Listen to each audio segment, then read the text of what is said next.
este taller virtual que tendremos.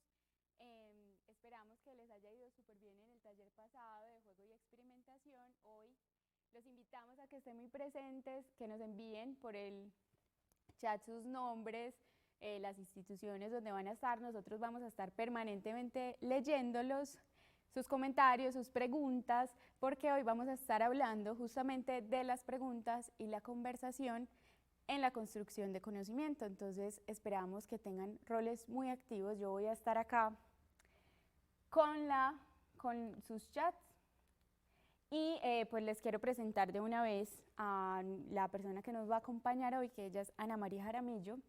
Ana va a estar respondiendo con nosotros y participando de todas sus preguntas. Yo voy a entrar acá, pero espérenme un momentico porque no me llega. Ya les voy a buscar un poco. Entonces voy a empezar con Ana. Ana, cuéntanos tú quién eres, qué haces acá en la universidad. Hola Marce, yo soy Ana María Jaramillo, soy coordinadora de proyectos de la Universidad de los Niños acá en EAFIT y hoy vamos a estar conversando precisamente sobre las preguntas y la conversación en la metodología del programa.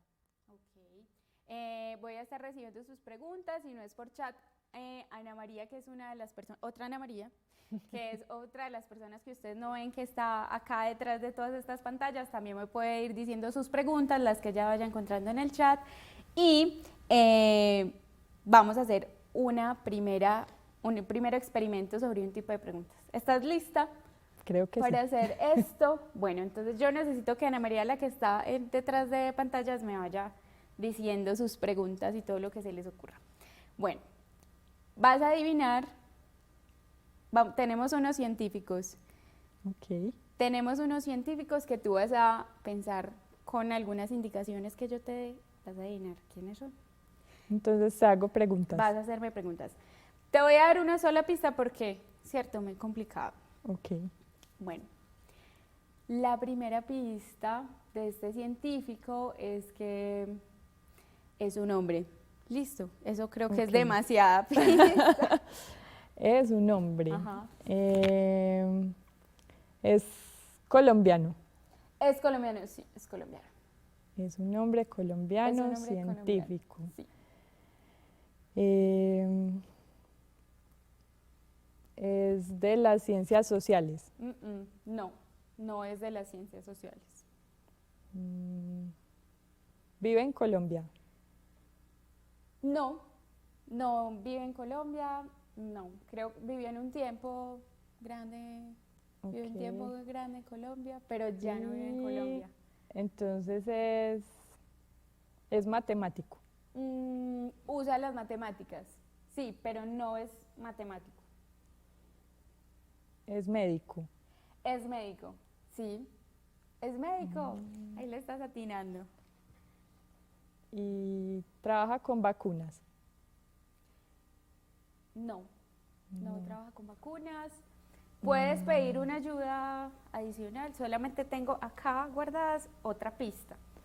A ver, no, todavía no. Listo, está bien. Es médico, colombiano, hombre. Investiga el cerebro. Investiga el cerebro, sí. Y habla mucho del amor, las emociones y el cerebro. Ay, estás muy enterada, sí. ¿Ya sabes quién es? Es Ginás. Es Rodolfo Ginás. Yo creo que ustedes ya lo habían adivinado también por ahí. ¿Por qué? Sí, con esta que nos hizo Ana, con esta aclaración, sí, es Rodolfo Ginás. Llegaste muy fácil, no todo el mundo está tan preparado. Vamos con el segundo. Bueno, que no voy a dar pistas, sin pista. Bueno, entonces la primera pregunta, ¿es hombre? No. Ok, o sea, es mujer. ¿Es colombiana? Sí. Es colombiana.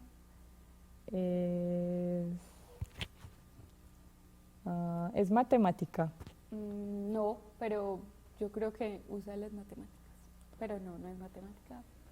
Es joven. No, ya lleva muchos años investigando. Está viva. Sí. Está viva. Es de biología. Sí, es de biología. Sí. Investiga animales. Investiga animales. Sí, un tipo de animales. Un tipo de Un animales. tipo de animales. Pero humanos. No, no, otra especie. Otra especie conocida. Le gusta, a ver, es de la medicina, pues está relacionada Sí, con medicina. sí, yo creo que sus investigaciones se acercan. ¿Qué científicas en biología conoces? Pues es que estoy pensando en una, pero es que no sé si investiga animales. Investiga hongos. Hongos, sí. Y tiene un colegio que se llama como ella. Ah, sí, la tienes. Ah, es Ángela Es Restrepo. Ángela Restrepo, una investigadora colombiana del área de la microbiología. Tienes toda la razón, y sí tiene un colegio que se llama como ella, muy famosa. Nos falta un científico. Bueno, es hombre, Es hombre, sí. porque dijiste un científico. Ay, sí, la dañé. Es colombiano. No, no es colombiano. Está vivo. Está vivo. Ah, no, este sí no. No está vivo.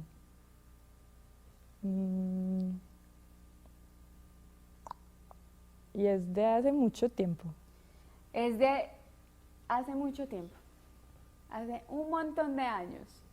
Ok. Tiene que ver con el tema que se trajo en el taller presencial. Con el barco, cómo flotan los barcos. Viniste muy preparada. Sí, tiene que ver.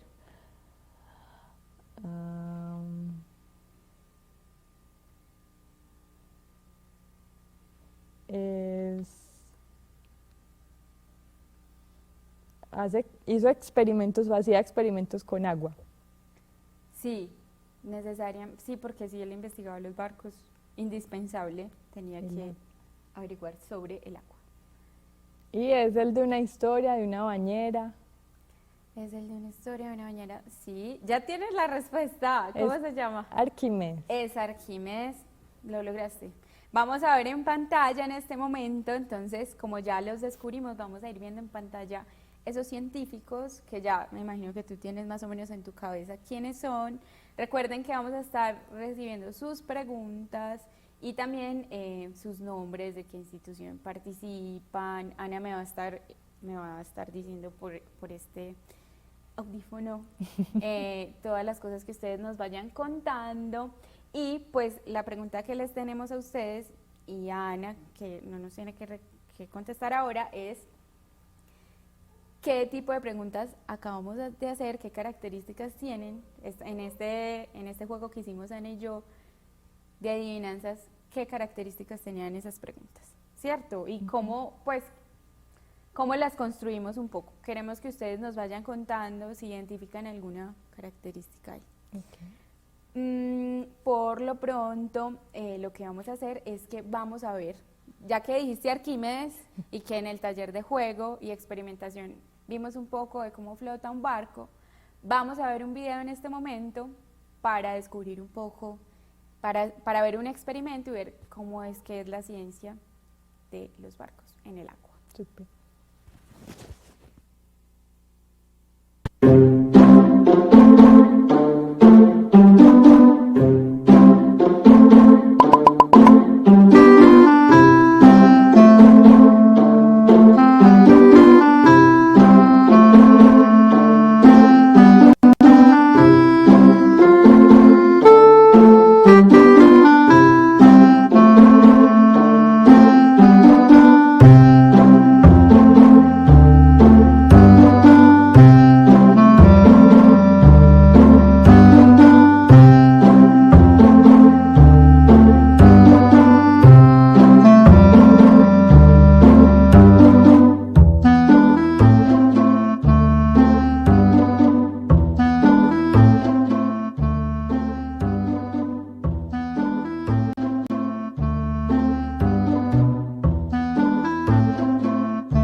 El barco y las piedras tienen en común que ambos están constituidos de materia.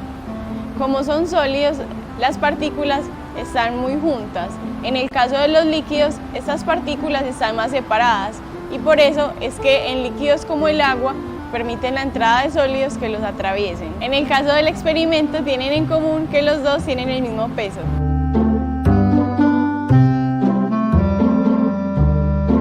Las piedras se fueron al fondo del contenedor por una fuerza llamada fuerza de gravedad. Esta fuerza actúa como atracción entre dos cuerpos, entre más masa y más tamaño tengan, además por la presión del agua, que funciona como una cortina de peso, es decir, entre las piedras más abajo estén, más el peso del agua van a sentir.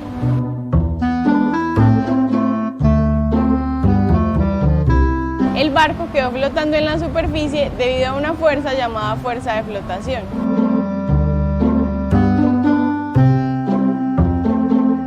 La fuerza de flotación es una fuerza que se ejerce de abajo hacia arriba y es proporcional al volumen de agua desplazado por el objeto, que es igual al volumen del objeto.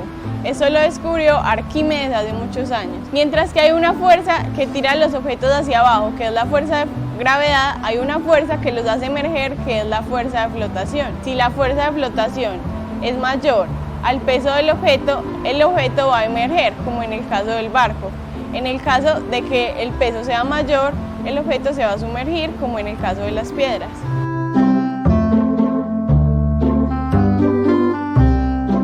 Este experimento, que pone a prueba el principio de Arquímedes, nos ayuda a entender por qué los barcos flotan, y es porque la fuerza de flotación es proporcional al volumen, y en volúmenes tan grandes como el de los barcos nos ayuda a entender por qué se puede mantener en la superficie. Vamos a ver un video que me imagino les hace recordar el primer taller de juego y experimentación, y me imagino que les surgieron muchas preguntas, a Ana también, que lo acabamos de ver sobre este video. Ya acabamos de conocer algunos tipos de preguntas con el científico. Yo te voy a hacer otras a ti para que te conozcan mucho más.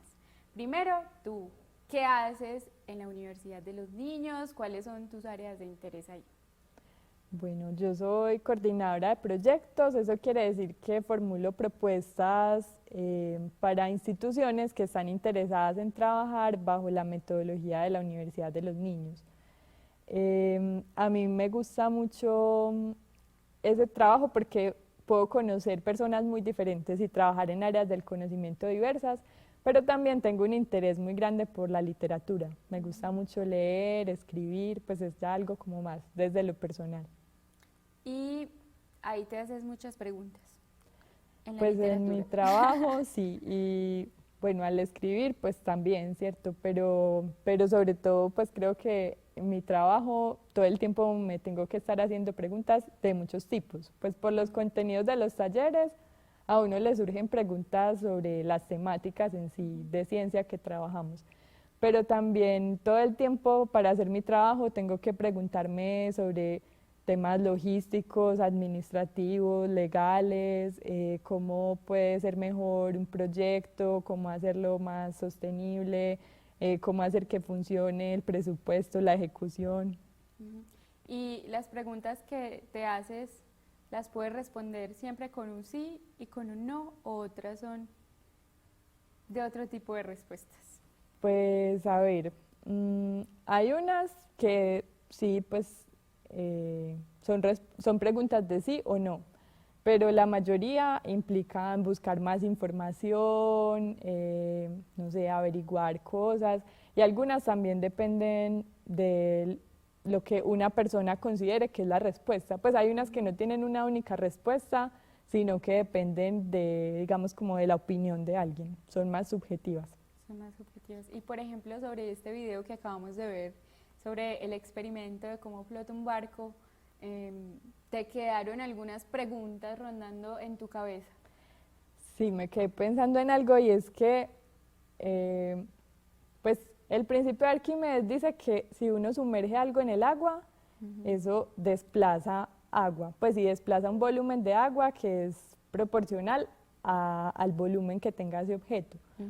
Y estamos hablando de barcos, y los barcos son algo muy grande, entonces también lo que me quedé pensando es como cuánta agua desplazan los barcos que hay en los océanos del mundo, pues porque uno ve como esos cruceros gigantes o esos barcos de carga, como cuánta agua desplazan, y si lo sacáramos todos al tiempo, si uno alcanzaría a ver como que el mar sí, como que en la playa el mar retroceda o qué pasaría. Pues me surgió como esa inquietud, porque una vez también vi un video donde contaban todo el proceso que tienen que hacer para meter por primera vez al agua un barco de esos grandes, porque si simplemente pues lo tiran al agua, pues eso podría generar casi que un maremoto, pues porque es un efecto. Entonces me surgió esa duda, pues qué pasaría si de pronto levantáramos todos los barcos al mismo tiempo. Sería un experimento mega gigante, o lo podríamos hacer por cálculos matemáticos o con estos barcos que acabamos de ver en el experimento, que los poníamos a flotar. Sí, a mí también me genera esa pregunta, como qué corrientes de mar se generan diferentes a las que ya habría naturales por el movimiento de los barcos. Si tal vez los barcos generan otras corrientes marinas y si los peces se confunden para dónde van cuando pasa un barco y cogen otro camino. Puede ser como... Pues sí, porque cuando uno va, por ejemplo, en una lancha y pasa otra lancha, eso sí cambia, pues, el oleaje cambia pues, totalmente. Entonces, de pronto. Sí, nos quedan muchas preguntas y más como los barcos cada vez son más gigantes y habría que ponerlos a prueba por su flote. Pues, bueno, Arquímedes ya nos dio parte de la respuesta, pero quedan muchas preguntas. Y sobre esas preguntas, pues igual, queremos que nos envíen las de ustedes, las personas que están conectadas en este momento, que nos envíen sus preguntas para que las podamos ir comparando. Yo no sé si hay alguna pregunta en este momento que a ti te trasnoche, en la que pienses mucho. A ver, pues una pregunta que yo me he hecho mucho es relacionada como con la temperatura y la altitud. Pues digamos, acá hace poco entendí que solamente en el trópico, que es normal que hablemos de que hace más calor más cerca del mar y más frío en las partes altas, porque digamos, pues como que en los otros lugares del mundo, pues la temperatura está más ligada a las estaciones que a la altitud, pero quisiera como entender mejor eso, o sea, cómo funciona, porque si subo una montaña hace más frío arriba, y porque junto al mar hace más calor, y porque igual pues hay lugares, pues por ejemplo en Europa la temperatura depende más de las estaciones, pero de todas formas también hay montañas nevadas, pues en el Everest siempre hace frío de todas maneras, entonces como que cómo funciona toda esa dinámica de la temperatura en la Tierra, eso me causa mucha curiosidad. ¿Y sabes quién te la podría responder? Pues una vez tuve la oportunidad de hacérsela a un geólogo que ya se murió, a Michel Hermelin, que trabajaba acá en la universidad, y me dio una parte de la respuesta, pero creo que otro geólogo tal vez me podría ayudar a responder lo que me falta. Sí, ya afortunadamente podemos responder e indagar mucho sobre esa pregunta. También los invitamos pues a que nos compartan sus preguntas. Si hay alguna pregunta que los trasnocha, puede ser de sí o no. Por ejemplo, yo digo, bueno, hoy tengo plata, no sé, sí o no, ¿cierto? Esa es muy sencilla, pero hay unas que nos trasnochan y nos hacen desvelar hasta que encontremos la respuesta y tal vez sea muy difícil encontrarla. Envíennos esas preguntas si las tienen, si puede ser de sí o no, puede ser de una pregunta que va un poco más allá.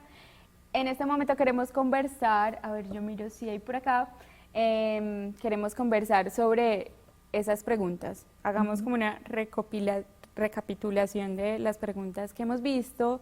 Primero hicimos el juego de adivinar. El juego de adivinar, que seguramente ustedes han adivinado un montón de cosas. Aquí adivinamos científicos.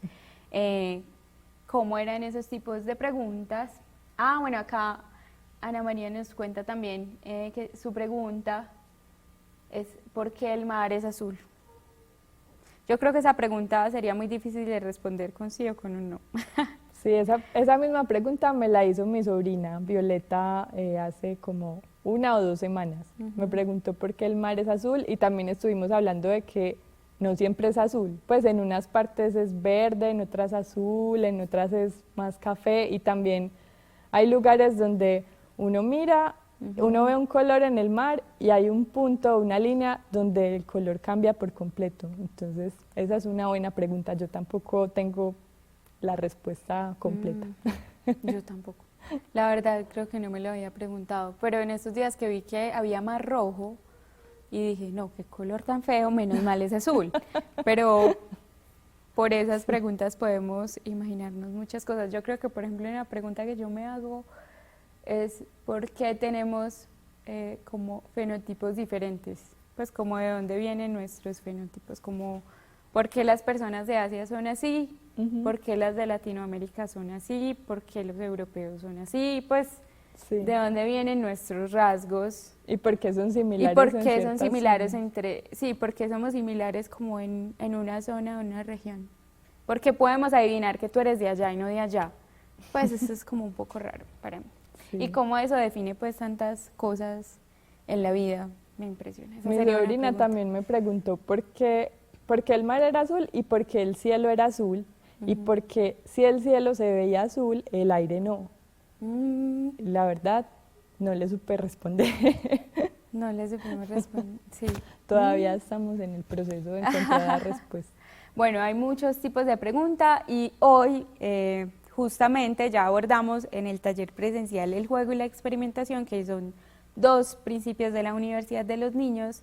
Hoy queremos abordar la pregunta y la conversación, que son otros 2 principios de la Universidad de los Niños, pero cuéntanos, Ana, ¿cómo se llaman esos tipos de preguntas que acabamos de ver en esta conversación? Vamos a ver igual en imagen como un esquema de qué son esas preguntas, pero ¿tienen un nombre? ¿Será que yo puedo diferenciar las preguntas que hago, las que me encuentro? ¿Cómo sé yo qué tipo de preguntas hay?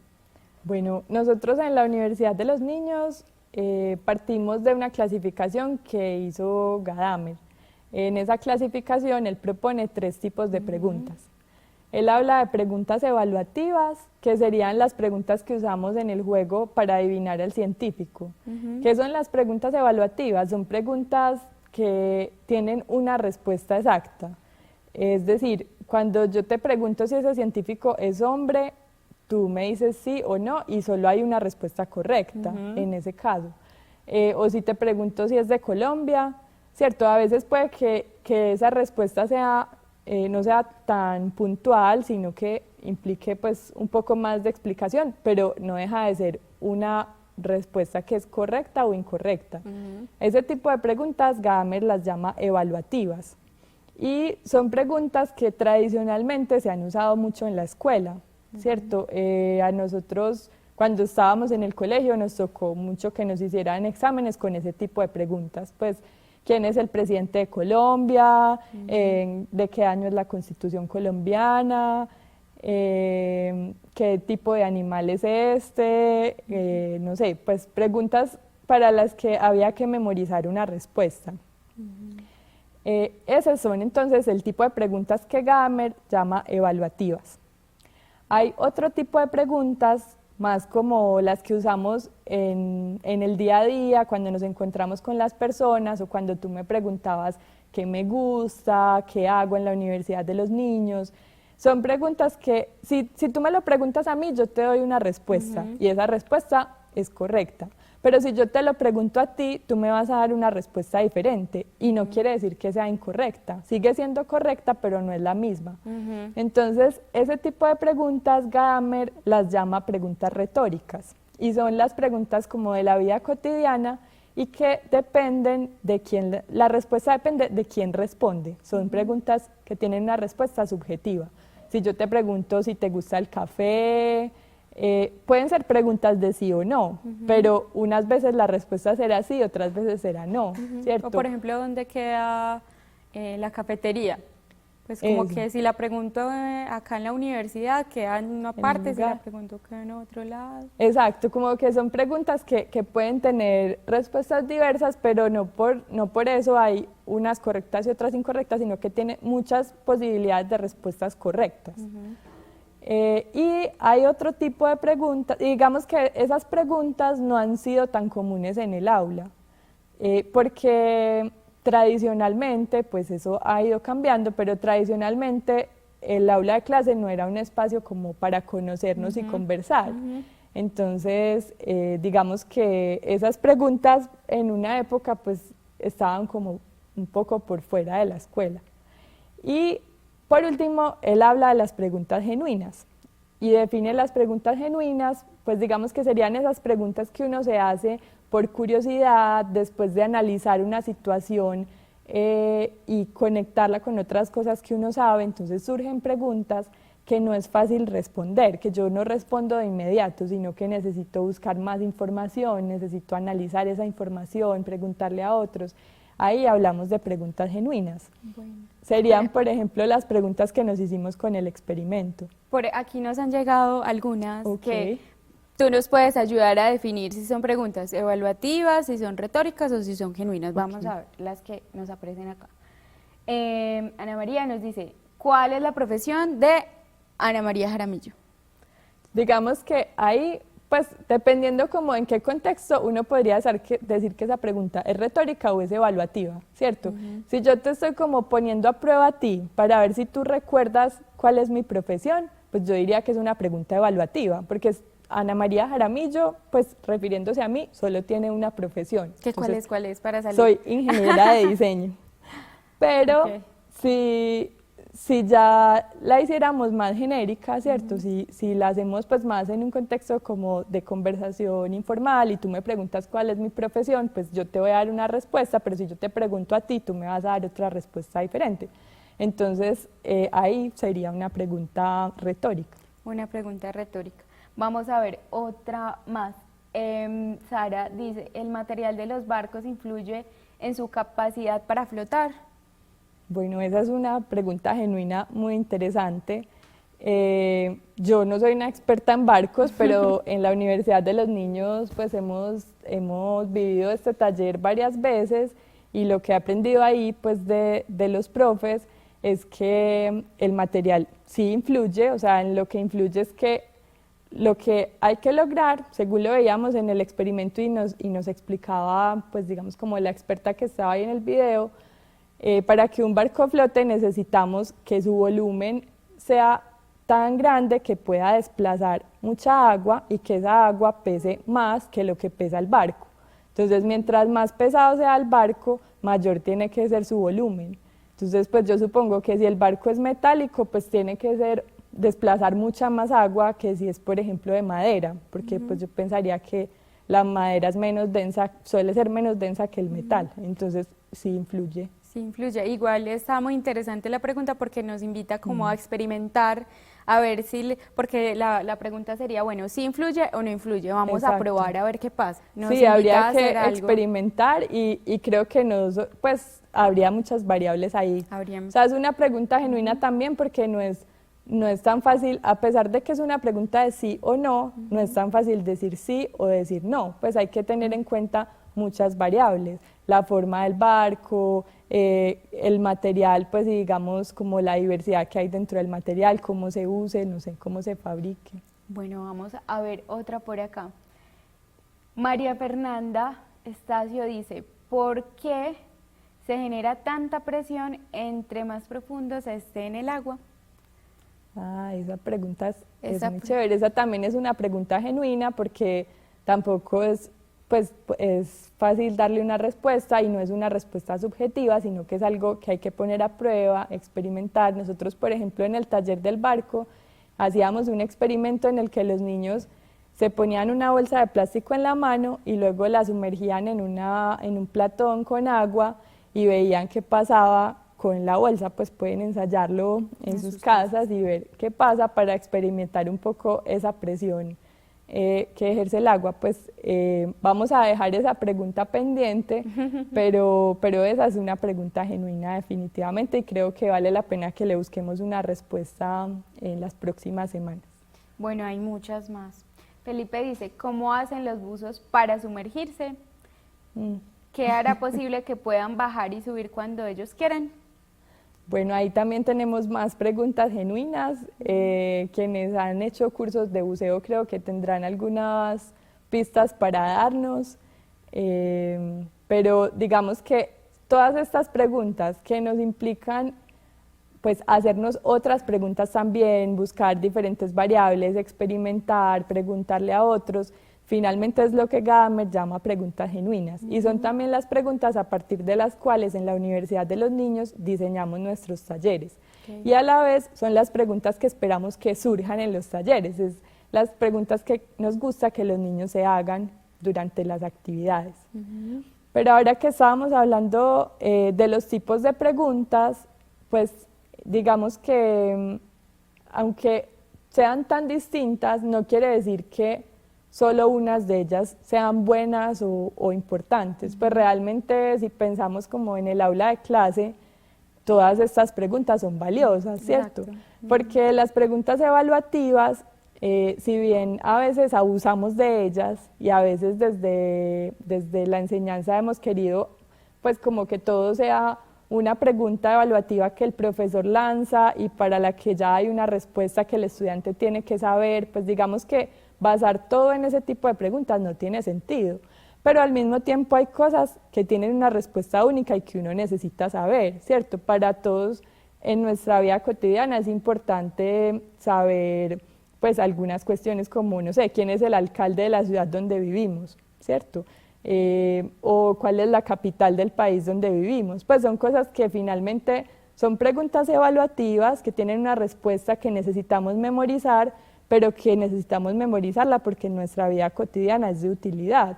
Lo mismo, no sé, cuando aprendemos las tablas de multiplicar, pues también es importante uno memorizar ciertas cosas porque eso le ayuda para otras cosas en la vida.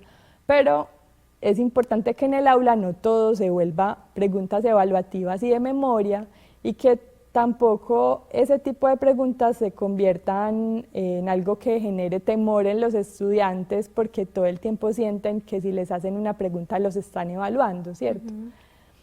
Para eso aparecen entonces este otro tipo de preguntas, las preguntas genuinas, que nos permiten darnos cuenta también de que hay un aprendizaje en los estudiantes. Si nos ponemos en el rol de maestros, cuando un estudiante genera una pregunta genuina, finalmente es porque comprendió algo nuevo, lo conectó con algo que ya había visto, que sabía, que había experimentado y le surgió una nueva pregunta. Entonces, esa sola pregunta ya nos está dando cuenta de un aprendizaje, ¿cierto? El hecho de que a partir de lo que estamos hablando, alguien se pregunte por la presión cuando estoy debajo del agua, ¿cierto? Eso me está hablando de que hubo una comprensión de un concepto. Entonces, pues digamos que ese es el tipo de preguntas que a nosotros nos interesa estimular que surjan en el proceso de aprendizaje.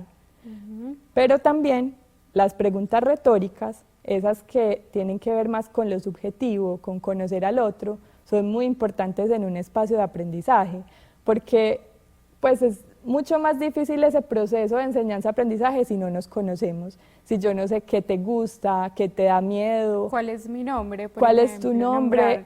¿En qué sientes que eres bueno? ¿Qué te da dificultad? Entonces, conocer a nuestro maestro desde el rol del estudiante y conocer a nuestros estudiantes desde el rol de maestro, pues también es fundamental y las preguntas retóricas nos permiten eso. Ok, vamos a leer algunas más porque hay un montón que ahorita no leímos y que con lo que tú nos acabas de decir, yo creo que también clasifican en preguntas genuinas. Por ejemplo, esta es muy graciosa, la hace Marjorie.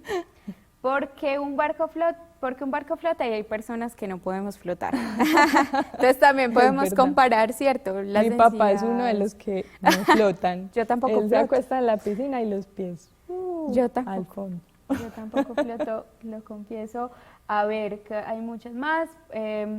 ¿Cuánto vale un barco? Porque los yates son barcos de lujo.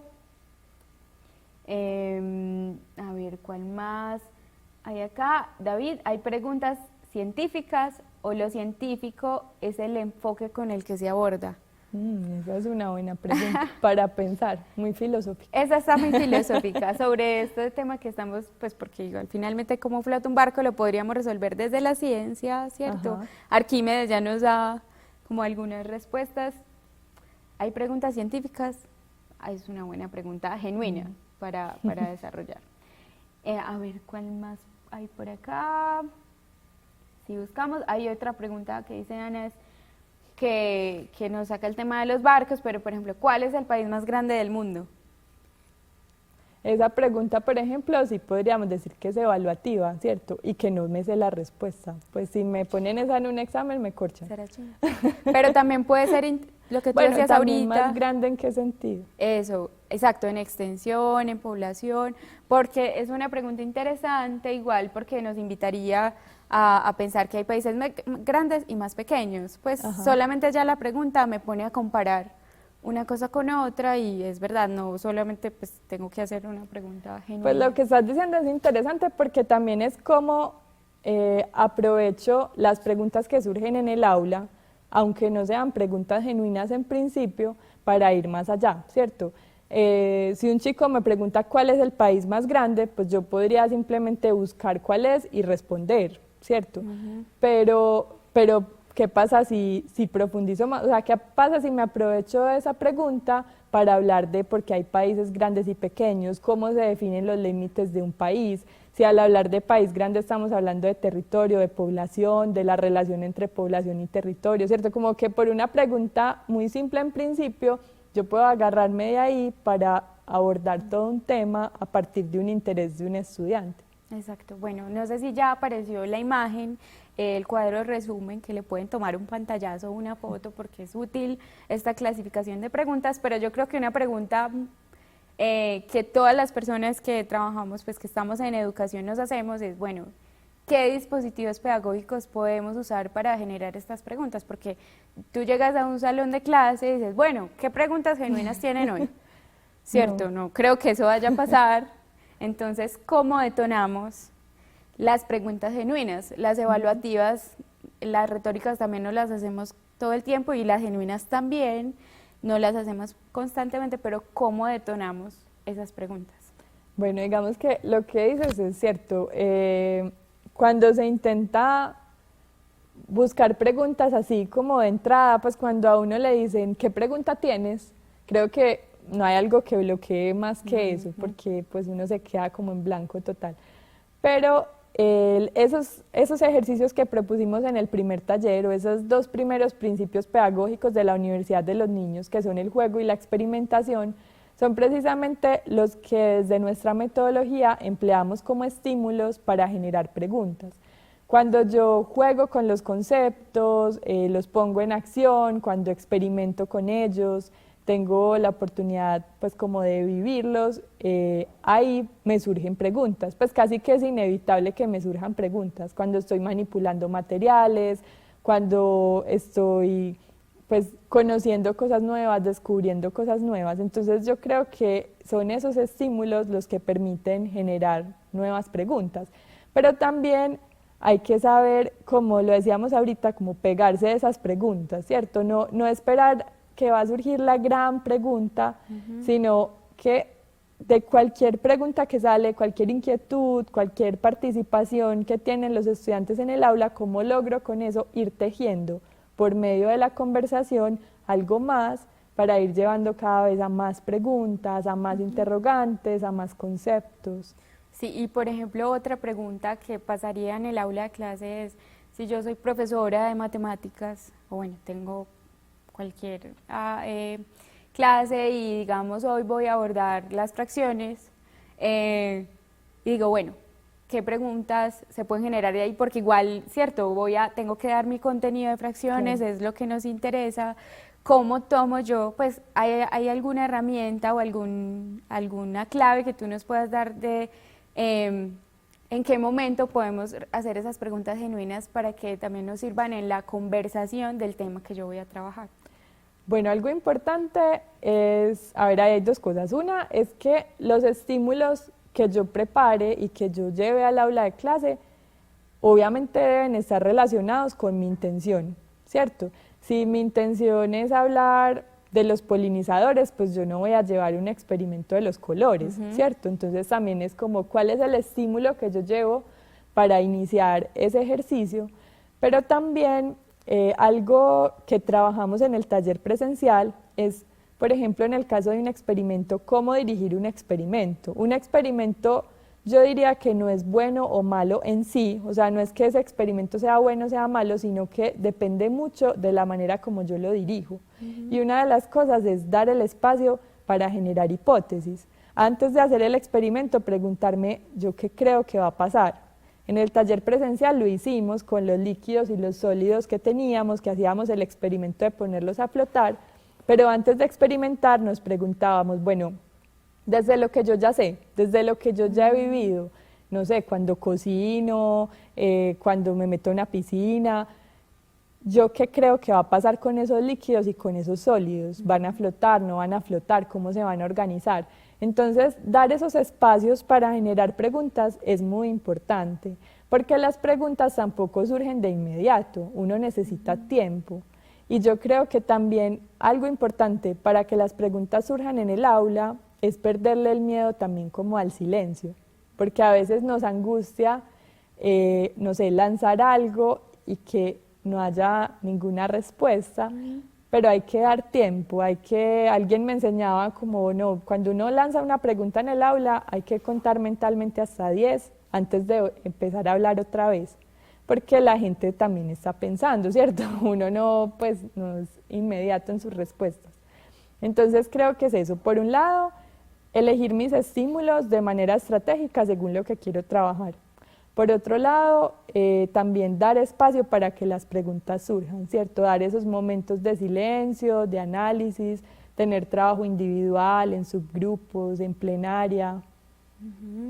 Bueno, y también de algún modo tener, pues como que esas preguntas se sientan escuchadas al final, como de algún modo retomarlas para que se sienta que no las abandonamos.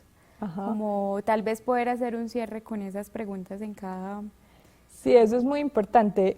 También los chicos se van a animar a preguntar cada vez más en la medida en que sientan que todas sus preguntas son bienvenidas, pues, y son tenidas en cuenta. Porque estamos muy acostumbrados a tener miedo a preguntar, a que los otros nos juzguen, a que piensen que nuestras preguntas son tontas. Entonces, cuando yo ignoro la pregunta de un estudiante o doy una respuesta cortante como no, pues o eso no es cierto, o como que muestro desde mi actitud que hay unas preguntas más valiosas que otras, estoy sesgando esa intención de preguntar en los chicos.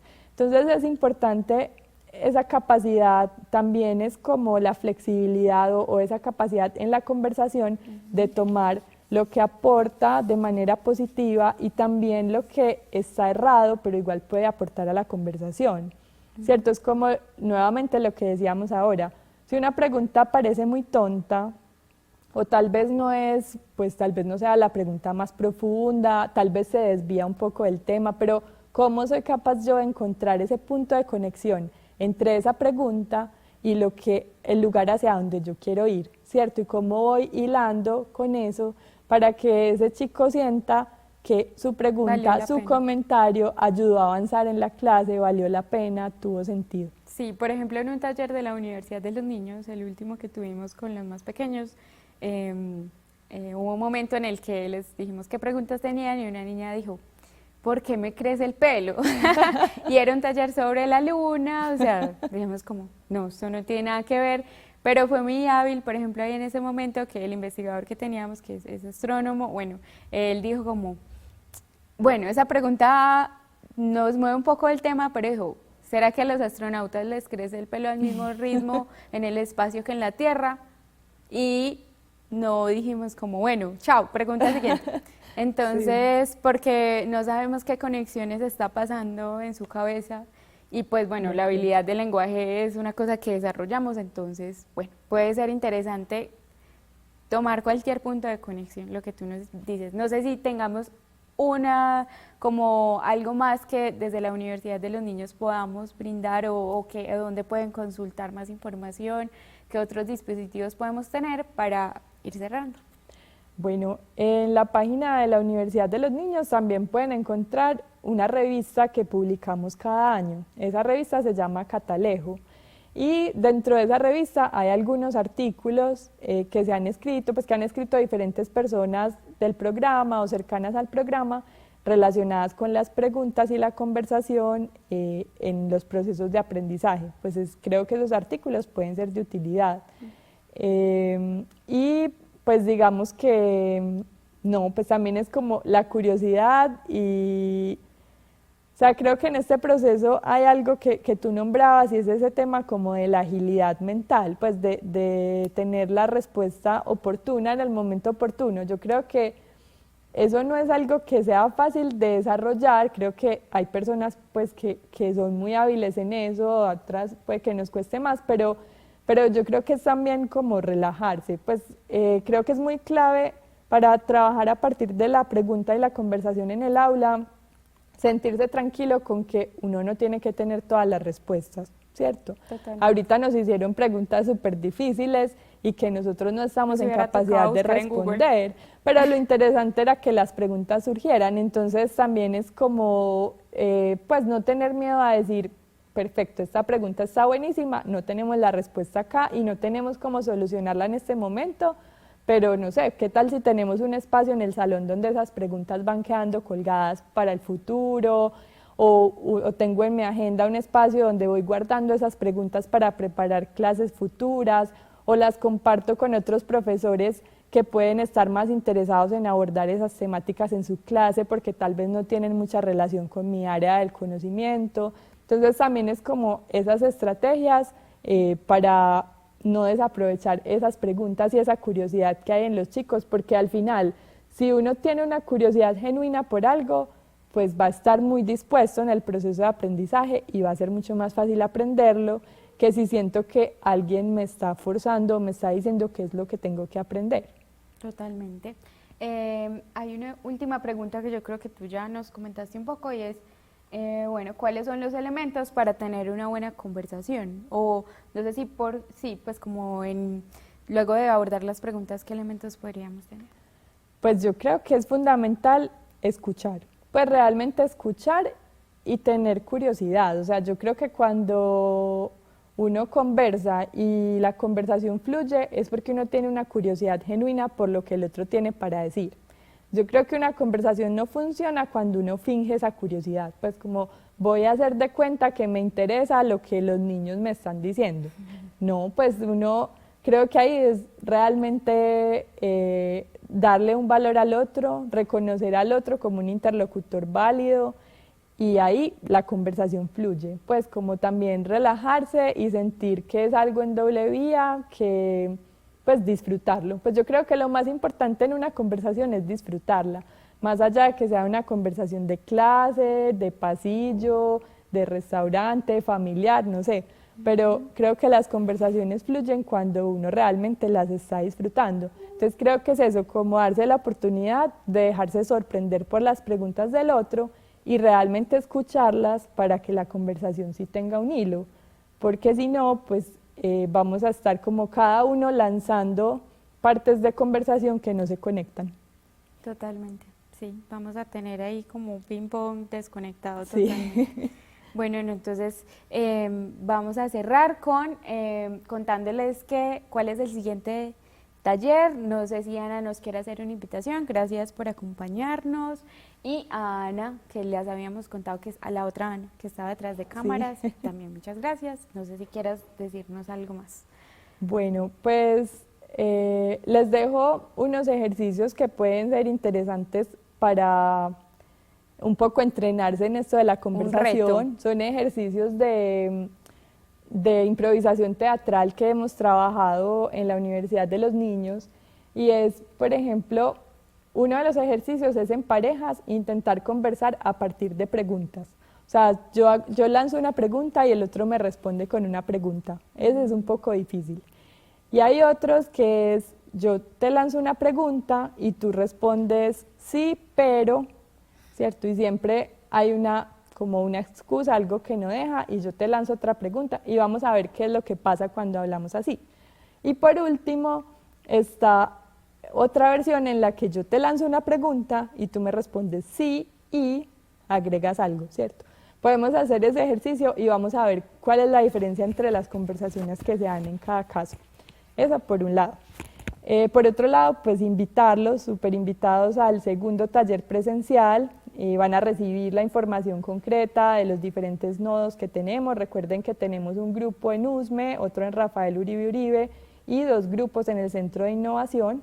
Estamos los días martes en Rafael Uribe Uribe, los miércoles en la mañana y en la tarde en el Centro de Innovación, los jueves estamos en USME y nuestro próximo taller va a ser ¿por qué existen los colores?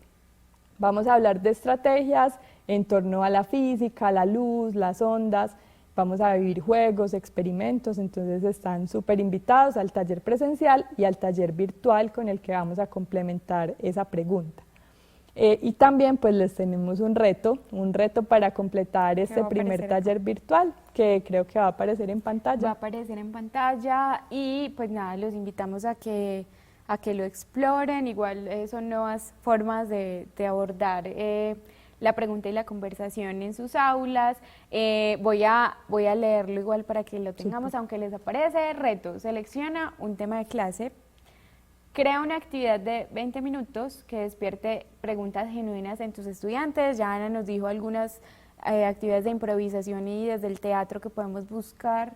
Y enviamos esta actividad marcada con tu nombre al correo bueno, no lo voy a leer, tiene muchas letras, @eafit.edu.co. Y bueno, esperamos que esta conversación les haya generado muchas preguntas de todo tipo, evaluativas, retóricas y genuinas. Entonces nos vemos en los talleres presenciales. Súper, muchas gracias. Bueno.